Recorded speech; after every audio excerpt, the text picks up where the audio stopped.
नमस्कार ओडिशावासी आजिर breaking news रे आपण मानकु स्वागत। जून 4 जाए राति 8:30 पर दुकान बजार बंद। राति 8:30 पर गंजाम जिले में कौन सी होटेल ढाबा कि चाहा दुकान खोला रहिबो नाही बोली पुलिस पक्षर निर्देशावली दिया जाइछि। राजनैतिक हिंसा रोकवाकू पुलिस पक्षरु एही पदक्षेप निया जाइछि।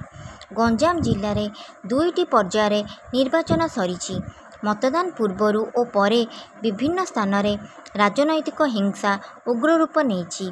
जून 4 तारिख पर भोट गणति थिबा बेले घोषणा पर पुनर्बार हिंसाकांड आशंका रखी एपरी आगुआ पदक्षेप निया जाइछि बोली गंजाम एसपी जगमोहन मीना सूचना देइछन्ति।